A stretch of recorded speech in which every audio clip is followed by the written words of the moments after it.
मतलब पर्सनालिटी का मापन। ठीक है, हम पर्सनालिटी का मेजरमेंट किन तरीकों से कर सकते हैं, उनके लिए कौन कौन से मेथड है, उनको हम एक एक करके जानने की कोशिश करते हैं। तो पर्सनालिटी का मेजरमेंट के लिए जो है हमारे पास तीन मेथड है। एक है सब्जेक्टिव मेथड, दूसरा है ऑब्जेक्टिव मेथड और तीसरा है प्रोजेक्टिव मेथड। तीन तरीके का मेथड जो है हमारे पास है, जिसके द्वारा हम क्या कर सकते हैं, पर्सनालिटी का मेजरमेंट कर सकते हैं, पर्सनालिटी का मापन कर सकते हैं। सबसे पहले आता है सब्जेक्टिव मेथड। अब हम देखते हैं कि इसमें कौन कौन से मेथड हैं और इसको हम किस तरीके से जो है इसका यूज करके हम पर्सनालिटी का मेजरमेंट कर सकते हैं। सबसे पहले आता है case study method. Case study method को हम लोगों ने चैप्टर 2 में जो है स्टडी किया है। केस स्टडी मेथड में क्या होता है कि व्यक्ति का जन्म से लेके जब तक का भी उसका टाइम पीरियड है, उसके बीच में उसके उसके बारे में इंफॉर्मेशन निकलने के लिए, उसके बारे में जानकारी प्राप्त करने के लिए उनके फैमिली, फ्रेंड, स्कूल, मतलब हर जगह से जो है उसके बारे में जो है इंफॉर्मेशन को कलेक्ट किया जाता है। व्यक्ति होता है जिसके पर्सनालिटी के बारे में हमें जानना है, उनके इंफॉर्मेशन जो है हम अलग अलग जगहों पे जाके क्या करते हैं, कलेक्ट करते हैं, जिससे वो व्यक्ति क्या है, रिलेटेड है, उस जगह पे जाके है उसका इंफॉर्मेशन कलेक्ट किया जाता है। इसके अलावा उस व्यक्ति के पास अगर कोई लेटर है, अगर कोई बुक पढ़ता है, वो कुछ लिखता है, मतलब कोई कविता लिखता है या कोई कहानी लिखता है, तो सारी चीजों को क्या किया जाता है, कलेक्ट किया जाता है केस स्टडी मेथड में। और उसके बाद क्या किया जाता है, उसका स्टडी किया जाता है, उसके बेसिस पे व्यक्ति के पर्सनालिटी के बारे में, पर्सनालिटी उसकी व्यक्ति की कैसी है उसका मेजरमेंट किया जाता है, उसके बारे में बताया जाता है। तो केस स्टडी मेथड जो है एक सब्जेक्टिव मेथड है किसका, पर्सनालिटी के मेजरमेंट का।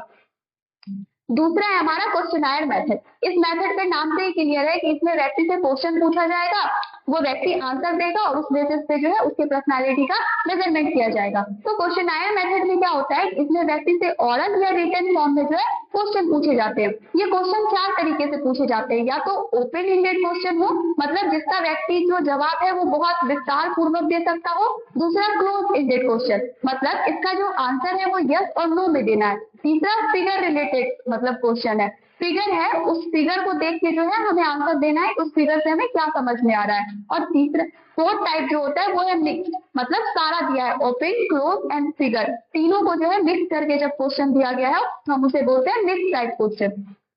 तो क्वेश्चनायर मेथड में जो है व्यक्ति को इन्हीं में से कोई टाइप को सेलेक्ट करके उन्हें क्वेश्चन दिया जाता है और उनके द्वारा जो भी वो आंसर प्राप्त होता है, वो जो भी आंसर देते हैं उनका क्या किया जाता है, एनालिसिस करके उसके उस व्यक्ति के पर्सनालिटी के बारे में जो है पता लगाया जाता है, उस व्यक्ति के पर्सनालिटी का मेजरमेंट किया जाता है उनके आंसर के बेसिस पे।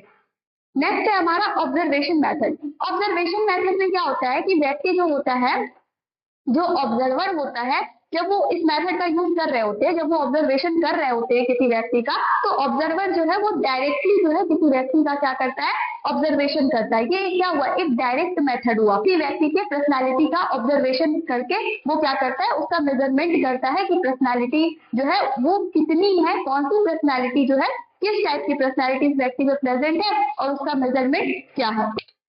नेक्स्ट है हमारा, जब देखिए हम सेंसस ऑर्गन का यूज कर रहे हैं ना किसी चीज के बारे में पता लगाने के लिए, तो हम उसको कह सकते हैं कि वो क्या है, ऑब्जर्वेशन मेथड है। तो जैसे कि ऑब्जर्वेशन मेथड जो है हमने चैप्टर 1-2 में भी इस बारे में जाना है, इसमें क्या करता है, व्यक्ति सामने वाले के जो बिहेवियर है उसके बारे में क्या करता है, जानकारी प्राप्त करता है, उसका ऑब्जर्वेशन करता है।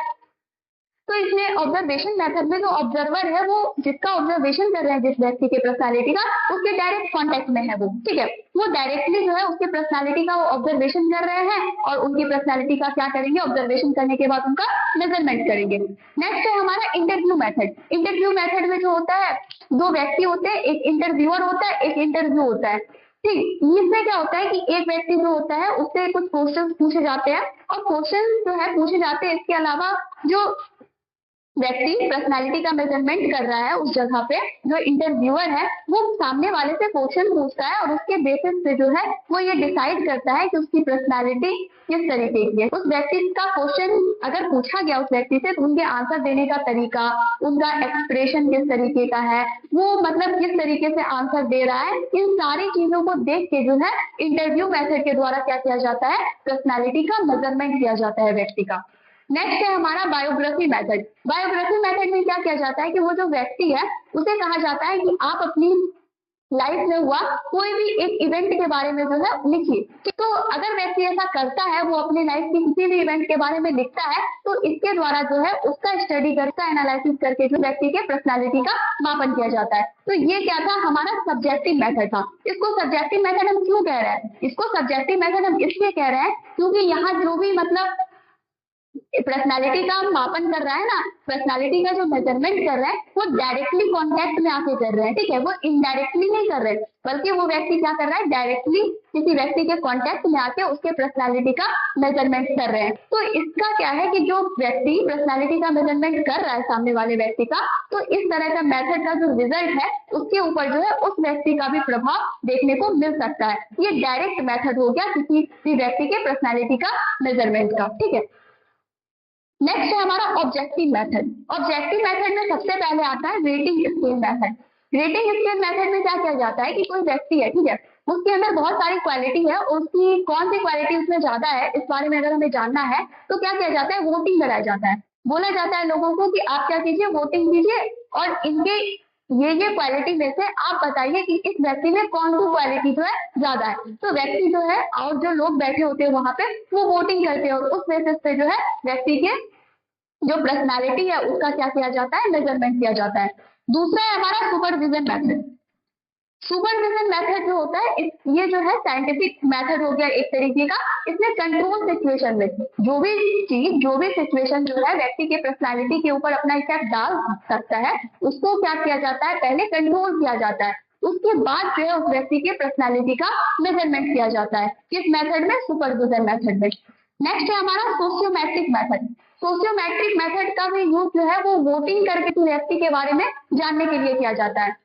अगर कोई गांव में कौन सा ऐसा व्यक्ति है जिसे सारे लोग पसंद करते हैं, इस बारे में जानना हो तो इस तरीके जानने के लिए जो है इन सभी चीजों के बारे में जानने के लिए हम सोशियोमेट्रिक मेथड का क्या करते हैं, यूज करते हैं। इसका यूज जो है व्यक्ति के पर्सनालिटी के मेजरमेंट में किया जाता है। क्योंकि अगर बहुत सारे लोग एक तरीके के एक व्यक्ति को जो है वो वोट दे रहे हैं, उनको वोटिंग कर रहे हैं, तो इससे क्या होगा, उनकी पर्सनालिटी के बारे में जो है कुछ आइडिया लगता है और सोसाइटी को लोगों से जो है और भी उनके बारे में पूछा जाता है सोशियोमेट्रिक मेथड में। नेक्स्ट है हमारा कंडीशन एग्जामिनेशन मेथड। इसमें एक आर्टिफिशियल सिचुएशन क्रिएट किया जाता है, व्यक्ति को उसमें जाने के लिए कहा जाता है और कुछ एक्ट करने के लिए कहा जाता है। तो ऐसे में व्यक्ति जिस तरीके से सिचुएशन को हैंडल करता है या जिस तरीके की एक्टिविटी वो सिचुएशन में शो करता है, उससे क्या होता है, उसकी पर्सनालिटी का मेजरमेंट किया जाता है। ये क्या था, हमारी पर्सनालिटी के मेजरमेंट का ऑब्जेक्टिव मेथड था। ऑब्जेक्टिव मेथड इसे इसलिए कहा जा रहा है क्योंकि इसको हम किस तरीके से परफॉर्म कर रहे हैं, हम वोटिंग के बेसिस पे सारी चीजों को परफॉर्म किया जा रहा है। इसको जो है ये क्या है, ऑब्जेक्टिव मेथड है। हम सबसे पहले तो ये जानने की कोशिश कर रहे हैं कि ये व्यक्ति में क्या अच्छा है और क्या बुरा है। अगर हम इस बारे में जान भी गए कि व्यक्ति में क्या अच्छा है और क्या बुरा है, तो हम नेक्स्ट लेवल क्या जानने की कोशिश कर रहे हैं, उस व्यक्ति में जो अच्छा है वो कितना अच्छा है और जो बुरा है वो कितना बुरा है, ठीक है। तो ये था हमारा ऑब्जेक्टिव मेथड। नेक्स्ट है हमारा प्रोजेक्टिव मेथड। प्रोजेक्टिव मेथड जो होता है इसमें क्या किया जाता है, व्यक्ति के अनकॉन्शियस माइंड में जो रिप्रेस डिजायर है उसको बाहर लाने के लिए इस मेथड का यूज किया जाता है। ये एक इनडायरेक्ट मेथड है। इन दोनों मेथड के थ्रू व्यक्ति का अनकॉन्शियस माइंड में जो रिप्रेस है उसको बाहर नहीं लाया जा रहा, लेकिन प्रोजेक्टिव मेथड जो है वो इसी पे बेस्ड है कि उनके अनकॉन्शियस माइंड में जो डिजायर है प्रेजेंट, उनको क्या किया जाए, बाहर लाया जाए। तो इसमें सबसे पहला है थीमेटिक एप्रिसिएशन टेस्ट। इसमें क्या किया जाता है, इसमें 30 कार्ड होते हैं, ठीक है। 10 जो होते हैं वो मेल के लिए होते हैं, 10 जो होते हैं फीमेल के लिए होते हैं, और जो बचे 10 हैं वो मेल और फीमेल दोनों के लिए होते हैं। वो कार्ड जो है वो डिस्ट्रीब्यूट कर दिया जाता है। उसके बाद जो एग्जामिनर होता है वो उन सारे लोगों को एक ड्राइंग दिखाता है, ठीक है, एक चित्र दिखाता है। उसके बाद बोलता है कि आप इस कार्ड को देख के बताइए इसमें क्या हो रहा है, ठीक है, इसका इफेक्ट क्या हो सकता है, इसका कारण क्या है, इन सारी तरह के जो है क्वेश्चन उनसे पूछता है। उसके बाद व्यक्ति को क्या बोलता है, इस पे कहानी बनाने के लिए, इसको एक्सप्लेन करने के लिए। व्यक्ति किस तरीके से उन चीजों को एक्सप्लेन करता है, इसके द्वारा जो एग्जामिनर होते हैं उनके पर्सनालिटी का मेजरमेंट करते हैं। नेक्स्ट है हमारा कैट, चिल्ड्रन एप्रिसिएशन टेस्ट। इसमें जो बच्चे होते हैं ना उसके लिए ये टेस्ट परफॉर्म किया जाता है। छोटे बच्चे को जो है एक कार्ड दिया जाता है, उस कार्ड के ऊपर जो है एनिमल का फिगर बना होता है और बच्चों को बोला जाता है इसके ऊपर कहानी लिखो या इसके ऊपर हमें कहानी बताओ। इस बेसिस पे जो है जब बच्चा वो कहानी बताता है तो उस कहानी के बेसिस पे उसके पर्सनालिटी का मेजरमेंट किया जाता है। नेक्स्ट है हमारा वेट, वर्ड एसोसिएशन टेस्ट। इसमें जो होते हैं ना, इसमें जो कुछ ग्रुप ऑफ वर्ड को रखा जाता है जो स्टिमुलस की तरह काम करते हैं किसी व्यक्ति के लिए। इसमें 50 से 100 वर्ड को रखा जाता है और इसमें व्यक्ति को एक वर्ड बोला जाता है, उससे रिलेटेड कुछ वर्ड को जो है बोलने के लिए कहा जाता है। जैसे मान लीजिए व्यक्ति के सामने अचानक से एक वर्ड बोला गया स्टार, अब बोला गया इससे रिलेटेड आप कुछ वर्ड बोलिए, तो वो व्यक्ति बोलेगा स्काई, डार्कनेस, ब्राइट, ठीक है, ट्विंकल। ये सारा चीज जो है वो व्यक्ति जो है इस तरीके से क्या कर रहा है कि उससे रिलेटेड चीजों को वो क्या कर रहा है, बोल रहा है। तो वेट में जो है इसी तरीके से होता है। अचानक से उसे डेथ बोल दिया, मतलब एक वर्ड है, अब इससे रिलेटेड वो व्यक्ति जो है कुछ 2-4 वर्ड बताए, और जब व्यक्ति जो है ऐसा करता है, वो जिस वर्ड को उससे पूछा गया है उससे रिलेटेड वो वर्ड बताता है, उसके बेसिस पे क्या किया जाता है, उसकी पर्सनालिटी का मेजरमेंट किया जाता है। उनके अनकॉन्शियस माइंड में क्या चल रहा है, इसको व्यक्ति क्या कर रहा होता है, वर्ड के थ्रू एक्सप्रेस कर रहा होता है। तो अनकॉन्शियस माइंड के में जो भी चीजें रिप्रेस है उसके बारे में प्रोजेक्टिव मेथड का यूज करके जो है पता लगाया जाता है। तो ये सारा क्या था, हमारा मेजरमेंट और पर्सनालिटी का जो है मेथड था। एक एक करके हम लोगों ने तीनों मेथड को कवर कर लिया। नेक्स्ट पॉइंट है थ्योरीज ऑफ पर्सनालिटी। पर्सनालिटी से रिलेटेड जो है कुछ थ्योरी दी गई है, वो थ्योरी क्या है, हम चलिए इसको डिस्कस करते हैं। सबसे पहले आ रहा है सिगमंड फ्रॉइड का नाम। Sigmund Freud psycho analytic theory. Sigmund Freud ने जो है वो पर्सनालिटी से रिलेटेड एक थ्योरी दी है जिनका नाम क्या है, साइको एनालिटिक थ्योरी, जिसे हम लोगों ने चैप्टर 3 स्ट्रक्चर ऑफ माइंड में जो है बहुत अच्छे तरीके से जाना है। अब जो है ये सिगमंड फ्रॉइड ने जो है साइको एनालिटिक थ्योरी दी। इस साइको एनालिटिक थ्योरी में इन्होंने 2 इंपॉर्टेंट बात को बताया है। सबसे पहले इन्होंने जो है इस थ्योरी में स्ट्रक्चर ऑफ पर्सनालिटी के बारे में बताया है और दूसरा इन्होंने पर्सनालिटी डेवलपमेंट के बारे में बताया है, ठीक है। तो जो सिगमंड फ्रॉइड है उन्होंने सबसे पहले जो साइको एनालिटिक की थ्योरी दी है उसमें उन्होंने क्या किया है कि स्ट्रक्चर ऑफ पर्सनालिटी के बारे में बताया। अब ये स्ट्रक्चर ऑफ पर्सनालिटी क्या होता है, सिगमंड फ्रॉइड के अनुसार जो है हमारी जो पर्सनालिटी है उसका निर्माण में 3 चीजें जो है वो मदद करती है, ईड, ईगो और सुपर ईगो। इट जो होता है वो अनकॉन्शियस लेवल पे काम करता है, ये प्लेजर प्रिंसिपल पे वर्क करता है, इसको अच्छे बुरे की समझ नहीं होती है, बल्कि इट क्या होता है वो जिद्दी होता है। ईगो जो होता है वो क्या करता है, बैलेंसिंग का काम करता है, व्यक्ति को क्या करता है, बैलेंस करने का काम करता है। ये इट और सुपर ईगो के बीच में बैलेंस क्रिएट करने का काम करता है। और तीसरा है हमारा सुपर ईगो, जो हमारा मॉरल वैल्यूज होता है उसे उसे जो है सुपर ईगो कहा गया है, ये होता है सुपर ईगो। तो जब कभी भी इट और सुपर ईगो के बीच फाइट चलता है तो ईगो क्या करता है, उसको बैलेंस करने का काम करता है। अगर ईगो जो है ये परफॉर्म करने में सक्सेसफुल हो गया, वो इन दोनों को बैलेंस कर लिया, तो व्यक्ति की पर्सनैलिटी कैसी होगी, बैलेंस पर्सनैलिटी होगी। लेकिन अगर इन दोनों में जो है इनबैलेंसिंग बना रहा तो व्यक्ति का जो है पर्सनैलिटी जो है वो कैसा होगा, वो बैलेंस नहीं होगा, इसमें इनबैलेंसिंग देखने को मिलेगा। तो ये 3 जो है वो क्या करते हैं, हमारी पर्सनैलिटी का निर्माण करते हैं। अगर मान लीजिए इट बहुत ज्यादा हो गया और सुपर ईगो बहुत कम हो गया और ईगो इन दोनों के बीच बैलेंस नहीं बना पा रहा है, तो व्यक्ति कैसा हो जाएगा, बहुत अग्रेसिव नेचर का हो जाएगा, वो सोसाइटी के नियम कानून की परवाह नहीं करेगा, बल्कि वो जो है बहुत ज्यादा जो है क्रिमिनल नेचर का भी हो सकता है। अगर व्यक्ति में सुपर ईगो ज्यादा हो जाए और इट कम हो जाए तो व्यक्ति में मॉरल वैल्यूज बहुत ज्यादा हो जाएगा और व्यक्ति जो है अपनी जो डिजायर है उसको एक्सप्रेस नहीं कर पाएगा, जिसके कारण व्यक्ति को दिक्कत होगा। तो ये 3 चीजें जो है मिलकर क्या करती है, पर्सनैलिटी का हमारा निर्माण करती है। दूसरी उन्होंने इंपॉर्टेंट बात कही है, पर्सनैलिटी डेवलपमेंट के बारे में बताया है। उन्होंने ये कहा है कि जो व्यक्ति होता है वो अपने लाइफ के हर स्टेजेस में, अलग अलग स्टेजेस होता है ना, चाइल्डहुड पीरियड, न्यूनेटल पीरियड, तो जो व्यक्ति होता है वो अपने लाइफ के हर स्टेजेस में, हर अलग अलग स्टेजेस में वो अपने सेक्सुअल डिजायर का सेटिस्फेक्शन करना चाहता है। उनके जो सेक्सुअल डिजायर होते हैं उनको वो क्या करना चाहता है, सेटिस्फाइड करना चाहता है। अगर व्यक्ति इस सेक्सुअल डिजायर को सेटिस्फाइड नहीं कर पाता है किसी कारण से, तो व्यक्ति में जो होता है वो माल एडजस्टमेंट जो होता है वो डेवलप हो जाता है, इसमें कुसमायोजन देखने को मिलता है। तो उन्होंने पर्सनालिटी डेवलपमेंट को जो है ये सेक्सुअल डिजायर को उन्होंने लिबिडो कहा है, ठीक। तो इस अकॉर्डिंग जो है उन्होंने पर्सनालिटी डेवलपमेंट के बारे में बताया। फर्स्ट है हमारा ऑरल स्टेज।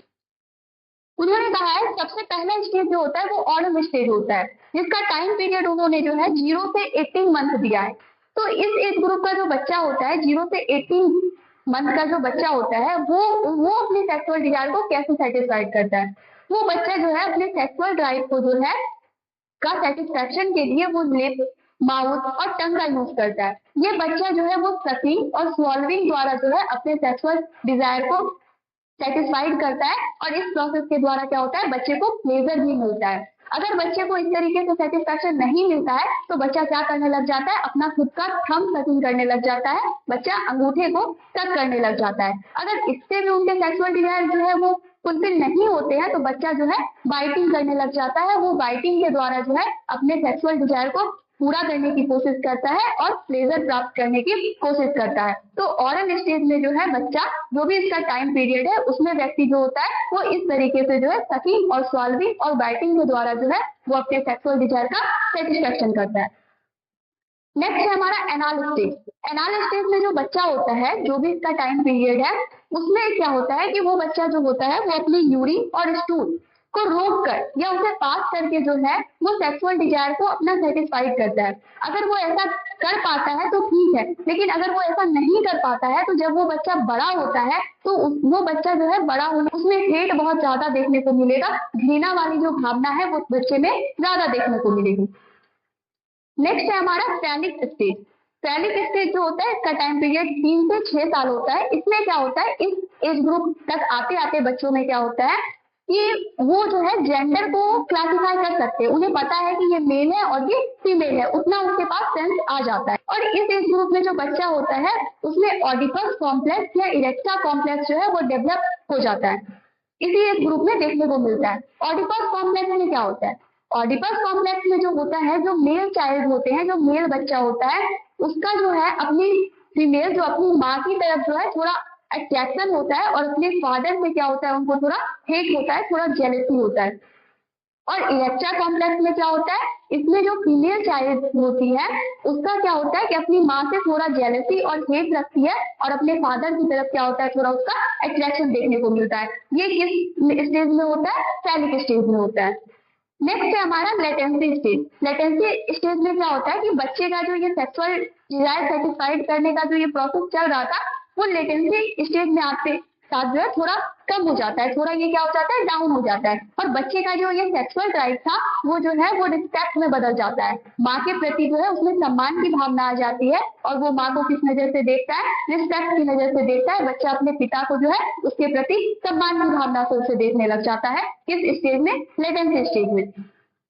नेक्स्ट है हमारा जेनाइटल स्टेज, कि इसमें जो व्यक्ति है वो अपने सेक्सुअल डिजायर को सेटिस्फाइड करने के लिए डे ड्रीमिंग करता है, या फिर होमोसेक्सुअलिटी जैसी चीजें भी जो है वो देखने को मिलती है। तो ये क्या था, पर्सनालिटी डेवलपमेंट जो है उन्होंने लिबिडो के बेस पे बताया है कि ऐसा नहीं है कि एक एज ग्रुप के बाद ही व्यक्ति में सेक्सुअल डिजायर जो है देखने को मिलता है और वो उसकी सेटिस्फेक्शन की कोशिश करते हैं, बल्कि उन्होंने बताया है कि हमारे लाइफ का जो हर स्टेज है वो प्रत्येक स्टेज में जो है व्यक्ति अपने सेक्सुअल डिजायर को सेटिस्फाइड करने की कोशिश करता है, उसमें सेक्सुअल डिजायर लिबिडो जो है वो प्रेजेंट होता है। तो ये था theory of personality, Sigmund Freud का जो साइको एनालिटिक थ्योरी था उसको हम लोगों ने जो है समझने का कोशिश किया। ये समझ में आ गया। हमारा नेक्स्ट पॉइंट है एडिक्शन साइको सोशल थ्योरी। अभी हम लोग थ्योरी जान रहे हैं, इससे पहले हम लोग सिगमंड फ्रॉइड का साइको एनालिटिकल थ्योरी को जाना है। अब हमारा नेक्स्ट है एडिक्शन साइको सोशल थ्योरी।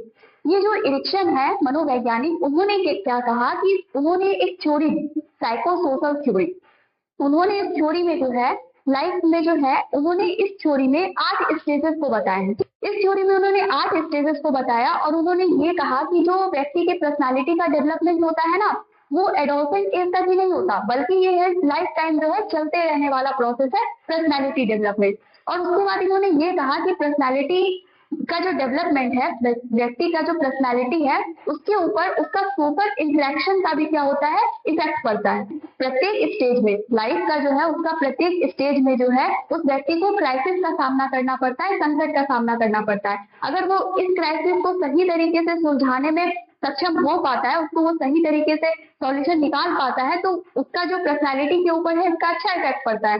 लेकिन अगर वो सही तरीके से नहीं निकाल पाता तो व्यक्ति निराशा हताशा का शिकार हो जाता है, जो कि उसकी पर्सनालिटी के ऊपर जो है इस चीज का इफेक्ट देखने को मिलता है। तो उन्होंने जो है 8 स्टेजेस को बताए हैं, एक एक करके जो है हम जानेंगे। और उन्होंने ये कहा है कि हर स्टेजेस में जो है व्यक्ति को क्राइसिस का, संकट का सामना करना पड़ेगा। सबसे पहला है हमारा ट्रस्ट वर्सेस मिसट्रस्ट। कहने का मतलब ये है कि ट्रस्ट, अगर हम ऐसा सोचते हैं कि ट्रस्ट व्यक्ति में कब डेवलप होता होगा, ट्रस्ट की जो भावना है वो कब डेवलप होती होगी, हमें लगता है कि अगर कोई व्यक्ति बहुत ज्यादा एज का हो जाता होगा या फिर एक टाइम पीरियड के बाद 18-20 साल के बाद जो है व्यक्ति में ट्रस्ट भावना का डेवलपमेंट होता है, लेकिन ऐसा नहीं है। ये जो ट्रस्ट व्यक्ति में ट्रस्ट होगा की भावना होगी या मिसट्रस्ट होगा, किसी पे यकीन करेगा या नहीं करेगा, किसी पे विश्वास करेगा या नहीं करेगा, वो उसका लाइफ का जो 1 साल होता है ना, जन्म से लेके जो 1 साल होता है, उसी में ये चीजें क्या हो जाती है, डिसाइड हो जाती है कि उसमें ट्रस्ट होगा या उसमें मिसट्रस्ट होगा। ट्रस्ट जो है ना व्यक्ति में बहुत जरूरी है, व्यक्ति को खुद पे भी ट्रस्ट होना बहुत जरूरी है और अदर जो है दुनिया में भी जो है सोसाइटी के लोगों दोस्तों इन सब में भी जो है ट्रस्ट होना जरूरी है। लेकिन ये जो होता है उसके लाइफ का 1 साल में ही डिसाइड हो जाता है कि व्यक्ति बड़ा होकर ट्रस्ट करने वाला बनेगा या मिसट्रस्ट वाला बनेगा। देखिए, जब बच्चा छोटा होता है, जब ये 1 साल का टाइम पीरियड है, जन्म से लेके 1 साल, जब बच्चे में ट्रस्ट डेवलप होता है तो उसके जो भी केयर गिवर होते हैं, चाहे मम्मी है, पापा है या कोई और लोग हैं जो बच्चे को केयर प्रोवाइड करते हैं, उसका उस बच्चे के साथ जो है किस तरीके का इंटरेक्शन है, उनका रिलेशन किस तरीके का है, इसका इफेक्ट जो है बच्चे के पर्सनालिटी पे पड़ता है। इसका इफेक्ट इस बात पे पड़ता है कि बच्चे में ट्रस्ट डेवलप होगा या मिसट्रस्ट। अगर वो जो केयर गिवर है वो बच्चे को अच्छे तरीके से केयर प्रोवाइड करे, उनकी जो भी नीड है उनको फुलफिल करे, उसके अलावा जो है उनको लव केयर सपोर्ट की जरूरत है, बच्चे को इस तरीके से प्रोवाइड करेंगे तो बच्चे में जाके जो है अगर वो बड़ा होगा तो उसमें फ्रेंड्स देखने को मिलेगा। अगर उन्हें इन सारी चीजें नहीं मिली इस एज ग्रुप में तो बच्चे में क्या हो जाएगा, वो बड़ा होके भी जो है किसी पे जल्दी वो यकीन नहीं कर पाएगा, ना उसे खुद पे यकीन होगा और दूसरों पे भी यकीन करने में क्या होगा, उसे कठिनाई होगी, उसमें ट्रस्ट की भावना जो है बहुत ज्यादा नहीं पाई जाएगी। तो मान लीजिए एक छोटा बच्चा है, ठीक है, अगर वो जो है वो रो रहा है, भूख उसे लगा हुआ है, रो रहा है, उस टाइम तक वो रो रहा है, अगर कोई झट से आए उसे जो है उसका खाना जो भी है उसे दे दिया गया तो बच्चा चुप हो गया। लेकिन अब क्या है, कोई बच्चा रोए जा रहा है, रोए जा रहा है बहुत देर तक और कोई उसे देखने तक भी नहीं आ रहा है, तो इस कंडीशन में क्या होगा कि बच्चा वो बड़ा होगा तो उसमें जो है बच्चा किसी में जल्दी से यकीन नहीं कर पाएगा, क्योंकि उनके केयर गिवर द्वारा, बच्चा छोटा है, उसको केयर लव सपोर्ट खाना पानी के अलावा भी उसकी जो इंटरेक्शन है उसके केयर गिवर के साथ वो अच्छा होना चाहिए। अगर वो स्ट्रांग होगा, अगर वो अच्छा होगा तो व्यक्ति में ट्रस्ट डेवलप होगा, और नहीं होगा तो बच्चे में क्या होगा, मिसट्रस्ट डेवलप होगा। तीसरा है हमारा ऑटोनॉमी वर्सेस फेथ। देखिए, बच्चा जब इस एज ग्रुप का होता है 2 साल का, तो वो क्या करता है, वो कुछ अगर काम कर रहा है, ठीक है, तो बच्चे को जो है ज्यादा रोक टोक नहीं करना चाहिए। अब 2 साल का बच्चा बहुत ज्यादा तो नहीं काम करेगा, वो कुछ भी कर रहा है, मान लीजिए थोड़ा सा चल ही रहा है या कुछ खिलौने को ही उठा रहा है, तो पेरेंट्स को जो है वो ज्यादा रोक टोक नहीं करना चाहिए। अगर बच्चे को बहुत ज्यादा रोक टोक करते हैं तो बच्चे में जो है सेम देखने को मिलेगा, बच्चा जो होगा वो शर्मीला होगा। लेकिन अगर जो है बच्चे को रोक टोक नहीं किया जाता है, मतलब ध्यान दीजिए, बच्चा बहुत ज्यादा अपने आप को हार्म नहीं पहुंचा ले, आपको ध्यान देना है, लेकिन अननेसेसरी का बच्चे को जो है रोक टोक नहीं करना है। अगर अननेसेसरी का रोक टोक नहीं करेंगे तो बच्चा क्या करेगा, वो चीजों को सीखेगा, वो जो है अलग अलग चीजों को ट्राई करेगा, वो अपना काम जो है करने के बारे में सीखेगा, ठीक है, उसमें ऑटोनॉमी डेवलप होगा, काम को खुद से करने का। लेकिन अगर जो है वो बच्चे को डांट दिया जाए उस वक्त और बार बार पेरेंट्स जो है ना उसको बोले इधर मत जाओ उधर मत करो, बहुत ज्यादा वो रोक टोक कर रहे हैं, रिस्ट्रिक्शन लगा रहे हैं 2 साल के बच्चे में, उसमें क्या होगा, बड़ा होकर सेम डेवलप हो जाएगा, बच्चा क्या हो जाएगा, शर्मीला हो जाएगा। नेक्स्ट है हमारा इनिशिएटिव वर्सेस गिल्ट। देखिए, अगर कोई बच्चा जो है किसी काम को इनिशिएट कर रहा है, किसी काम की शुरुआत कर रहा है, तो बच्चे में इनिशिएटिव डेवलप होगा या गिल्ट, ये जो है इसी एज ग्रुप में डिसाइड हो जाता है 3 से 5 साल में। देखिए, अब 3 से 5 साल का बच्चा है, छोटा मोटा जो है नया काम करने का शुरुआत कर रहा है, जैसे मान लीजिए वो थोड़ा चम्मच से खाने के लिए सीख रहा है या फिर अपना शूज जो है खुद पहनने के लिए सीख रहा है। तो जब इस तरीके का बच्चा जो है किसी चीज को इनिशिएट करता है ना, कुछ काम को इनिशिएट कर रहा है, शुरुआत कर रहा है, तो ऐसे में पेरेंट्स को चाहिए कि वो बच्चे का प्रोत्साहन करे, उसको जो है एप्रिशिएट करें। अगर इस तरीके से पेरेंट्स करते हैं तो बच्चे में क्या होता है, इनिशिएटिव डेवलप होता है, वो बच्चा आगे चल के भी फ्यूचर में किसी नए नए काम की वो शुरुआत करेगा। लेकिन अगर पेरेंट्स ऐसा नहीं करते हैं तो उस बच्चे में क्या हो जाएगा, गिल्ट डेवलप हो जाएगा। अगर पेरेंट्स उसको बुरा भला कहते हैं या डांटते हैं, ठीक है, तो उस बच्चे में क्या हो जाएगा, गिल्ट डेवलप हो जाएगा। ठीक, नेक्स्ट है हमारा इंडस्ट्री वर्सेस इंफीरियरिटी। देखिए, अब बच्चा जो है 6 से 11 साल का हो गया है। अब बच्चे को मान लीजिए कोई नया काम मिला है करने के लिए, वो अपना ड्राइंग बना रहा है या कोई प्रोजेक्ट मिला है, वो इस चीज को बना रहा है। तो इस कंडीशन में जब बच्चा ऐसा कर रहा है तो उसमें जो है उसके पेरेंट्स को जो है उस बच्चे को बुरा भला नहीं कहना चाहिए कि तुमसे नहीं होगा या तुम नहीं कर सकते हो, तुम इस लायक नहीं हो, इस तरीके की चीजें नहीं कहनी चाहिए। अगर पेरेंट्स इस तरीके की चीजें कहते हैं तो बच्चे में क्या हो जाएगा, इंफीरियरिटी डेवलप हो जाएगा। बच्चा कहीं बड़ा भी हो जाएगा तो उसमें क्या देखने को मिलेगा, इंफीरियरिटी देखने को मिलेगा। बच्चा अपने आप को हीन समझेगा, बहुत लो समझेगा। नेक्स्ट है हमारा, वो किसी भी प्रोजेक्ट को जो है खुद से करने की कोशिश करेगा और बहुत मतलब होपफुली वो किसी काम को करेगा, ठीक है, इसका मतलब।